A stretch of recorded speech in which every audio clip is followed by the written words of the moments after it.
Imagine being shot and then having to defend that you actually got shot. But he's just putting her through a lot. Like, he's done a lot. So this is like real war times, y'all. Like, oh,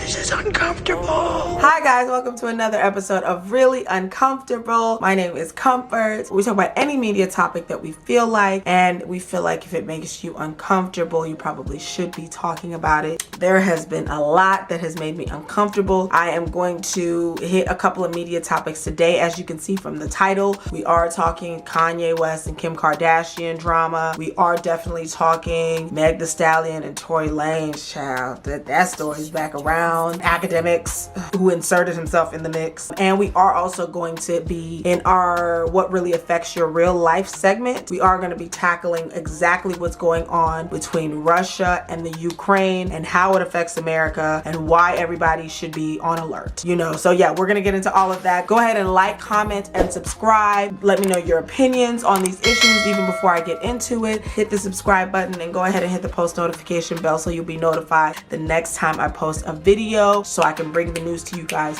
very swiftly and very quickly. All right, now let's get into these media topics, y'all. Y'all, we're just gonna get Kanye West and Kim Kardashian out of the way. So if you are not abreast as to what has happened between these two, essentially they've been together since 2011, but Kanye has been doing a lot. They've been going through a lot as a couple, and they are going through a very, very stressful, tumultuous divorce. The last that we saw, Kanye did apologize, and apparently, I don't know who he spoke to, whether it was a therapist, he spoke to somebody. They gave him some insight as to how exposing their personal text messages between him and Kim, trying to paint the picture that she's somehow a bad mother, that she's somehow trying to keep you from your daughter, trying to look for legal advice on how to get your daughter off of TikTok, threatening to beat up her boyfriend while you have a whole third girlfriend. It's just a lot. It's just very stressful, very hectic, right? So the latest news that happened this week, Kim is tired of the mess. Now, even regardless of his apology, the Shade Room has reported that Kim Kardashian says Kanye West's social media post has caused emotional distress as she asked a judge to make her single. Now, this is not the first time Kim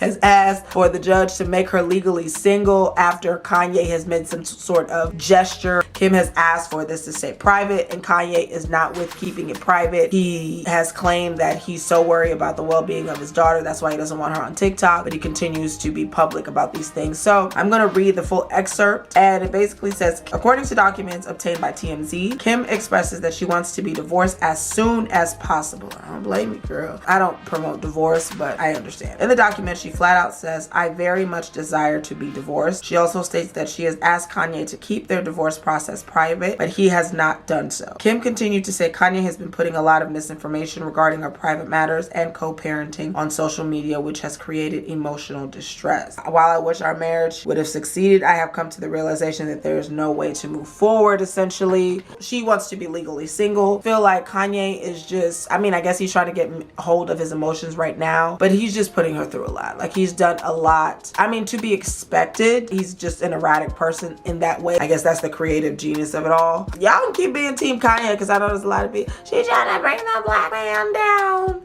Okay. But yeah, Kim is tired, and we the people are tired for her. We would like to be deleted from the group chat, please. We want to know how to escape. How can we leave? Is there a leave quietly button that we don't know about? We don't want to be a part of this. It's too much. It's too much. So I'm going to read a few of the comments that people have said, and basically people are saying they saw this coming. Child, I'd be tired too. Hell, he causes me emotional distress that I can only imagine. Kim, will Kim find peace? Will Kanye get his family back? Find out on the next episode of Kanye West. Yes, Kim, we all stressed and we ain't even married to him. Fact. Okay, Kim, using that law knowledge to your favor. I see what you're doing. If you guys hadn't seen, he had put a post out there that, you know, where it was Kim and his daughter in a magazine, I believe, Vogue, I think it was Vogue or something, and he posted or commented that God, please bring our family back together. If you just be quiet, sit in your own little corner, in your own little chair, if you would just do that, like maybe somehow your family could have come back together. I don't know right now. She seems very happy and smitten with Pete. I do kind of want to see his documentary a little bit. I was told that it's really good. I wish them well. Kanye, just Just don't say nothing else. Kim, I wish you well, girl. Do whatever is best for your peace and for the peace of your children. All right, y'all. So now we're gonna move on to the next media topic, which is the Tory Lanez and Meg Thee Stallion debacle.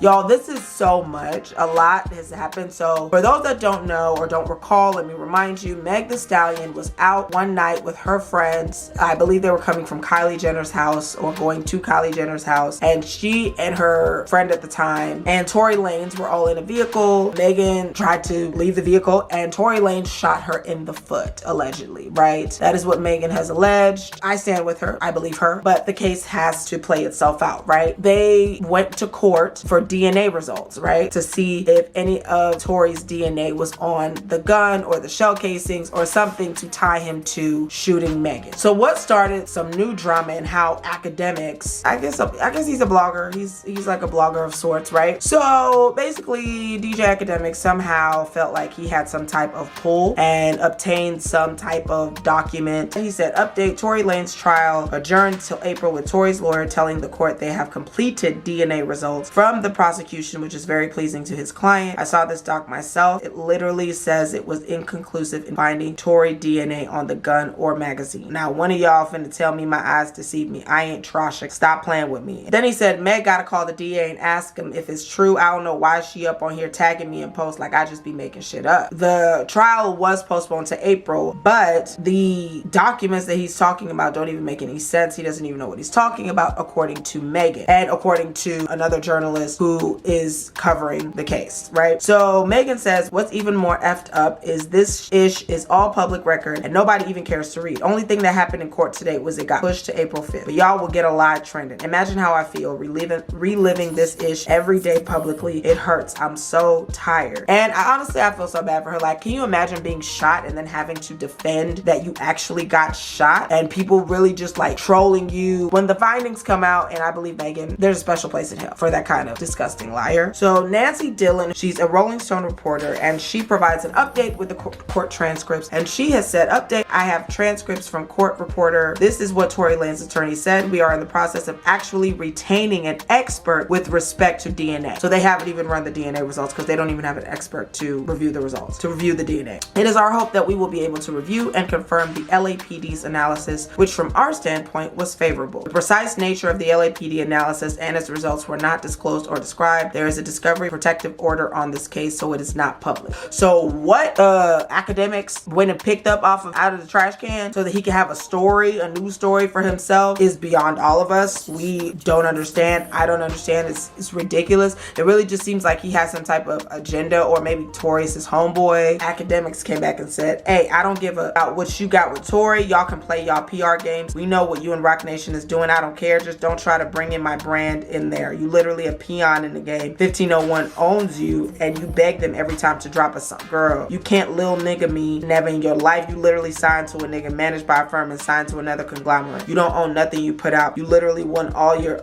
awards off sympathy. Off this you got shot storyline. Get your masters back, then holla. This is the same academics that was running scared of the Migos when he was asking them questions and was shaking in his boots. Oh, okay. Then he said, at the Stallion, you so bothered over my tweeting out facts about Tory case, go ask the DA. DNA results was submitted in discovery. Why you care so much what the internet says? Oh, I know. You've been living off a narrative and it's sad you made it where if Tory don't go to jail, you don't win. Like, what are you talking about? If he shot her, he belongs in jail. What?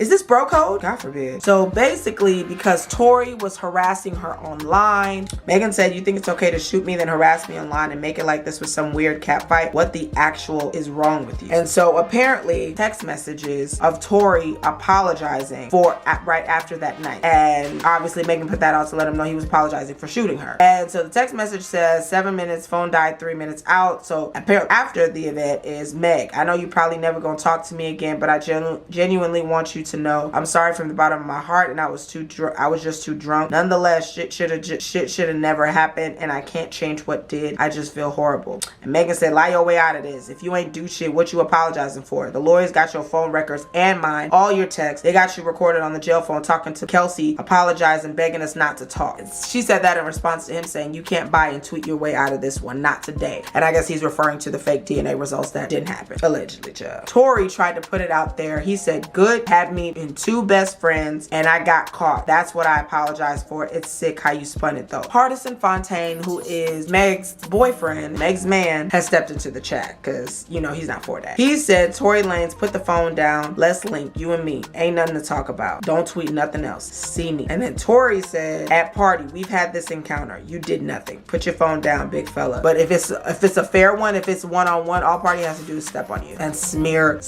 the remainder of the wig off your head. And you won't even let the wig settle in properly. Basically, that's what's going on. The case has been pushed to April 5th. Guess that's when we're gonna find out more information. It has been such a long, drawn out thing, but you know how these cases can be. I really feel bad for Megan that she has to go through this and relive this and have the internet trolling her and have her alleged attacker, you know, taunting her online, having his friends taunting her online. Like, it's really, really unfortunate. It's really sad. I feel really bad for her. I really hope she gets justice. So I'm going to keep you guys abreast of what's going on with this. So for right now, we just gotta wait till April 5th. I'll keep you abreast of all the drama too. That is it for our media topics for today. So now, guys, I want us to get into our segment of things that affect us in real life. So this is going to be our segment that either has to do with state or national politics, okay? Whether it be a case or anything to do with some type of social justice or a political topic that actually affects us, I'm going to bring you guys in this segment. We're going to get the pop media stuff out of the way, and then I'm going to have a segment where I can bring you guys some real news that may affect your actual life and not just drama, okay? If you have not heard already, Russia and Ukraine are currently at war. The Russian president, Vladimir Putin, did issue an attack on the Ukraine, and immediately after that, there were explosions. Families were affected. People were hurt. People are having to flee. I just wanted to play for you some of what they're hearing in Ukraine now, a few hours before the sun comes up.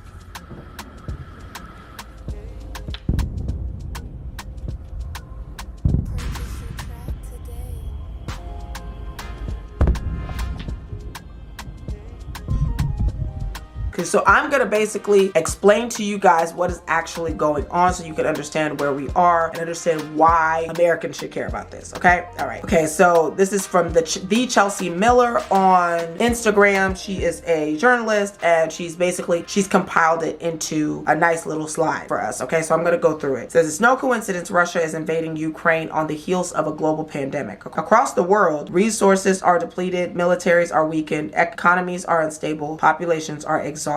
But let's be very clear, this is not World War I or World War II. This is 2022. This is a new age of militarization that includes cyber and nuclear warfare, okay? Military technology on a scale we haven't seen before. And because of technology, we will witness it all unfold before our eyes on social media. So it's going to be even more traumatizing because the people that are fighting in these wars have social media, and it's a lot easier for us to get the news than it was in World War I or II. So in order to fully understand what's taking place now, you have to understand the history of European imperialism, nation building, World War I, World War II, the Cold War, and the role the US played in all of this. In doing so, you'll realize none of this is surprising. All of these critical points in history have created global alliances. One of these alliances is NATO. When certain international laws are violated, it is the duty of NATO to respond, okay? So if there's any international law that is violated, NATO basically responds to resolve the issue or to handle the matter. Last night, Russia invaded the borders of Ukraine, a sovereign state. By the standards of international law, this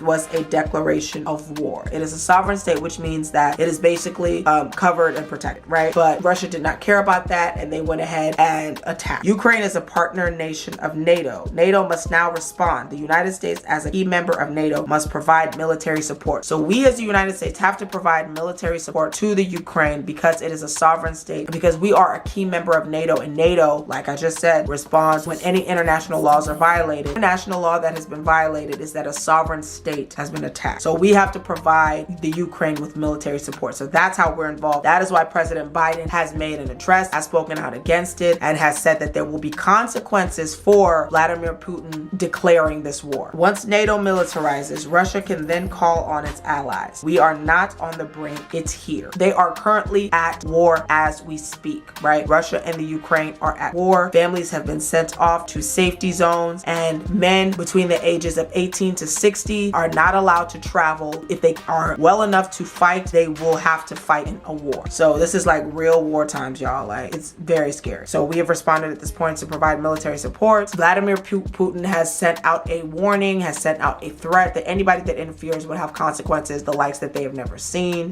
Guys, let's just pray. Let's just, you know, stay alert, know what's going on the news. President Biden has said, now sanction Russian banks that together hold around $1 trillion in assets.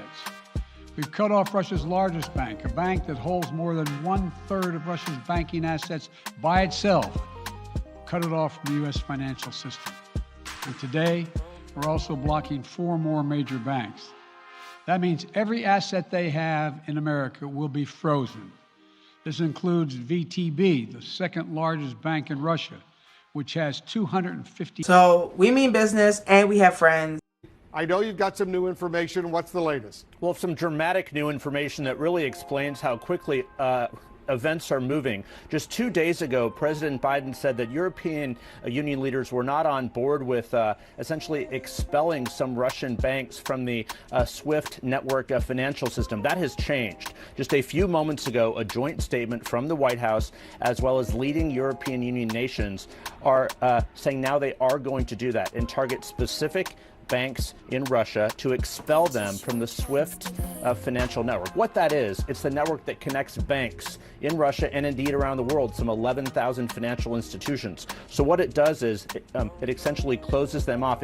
It's viewed as the financial nuclear option, if you will, the economic nuclear option. European Union countries were slow to do this because it will have economic impacts on their countries as well. But Wolf, this is a dramatic development, a big step from just the last couple days. That are going to help us attack and neutralize this war. We just hope it doesn't get too bad. We just hope it doesn't get, you know, war is never good. Very, very scary. So guys, let's just stay abreast. I'm going to keep you guys informed on what's going on with all of that, and also all of the Kanye, Kim, Tory Lanez, Meg the Stallion news anytime that it comes up. Also, a special shout out to, randomly, Tay Diggs and April from Love and Hip Hop. You know, we don't really care for her, but I really like them together, and Tay Diggs is absolutely hysterical. He gives me that feeling when Will Smith first came on Instagram. Loved it. Loved it. So please keep them coming, Tay Diggs. Love it, love it, love it, love it, love it. All right, guys. So go ahead and like, comment, and subscribe. Let me know your thoughts on everything that we talked about today. Let me know your thoughts on the media topics, as well as what's going on with Russia and the Ukraine. What do you think? Are you nervous? Do you have enough information? Do we even know what's going on? Please let me know down in the comments, and let me know your thoughts on what side do you fall when it's the Tory Lanez and the Meg the Stallion issue with the Kim and Kanye thing. What side do you fall on? Do you have a side at all? Do you care? Just go ahead and comment down below and hit the post notification bell so you'll be notified when I post another video. And I'll see you guys next time. Bye.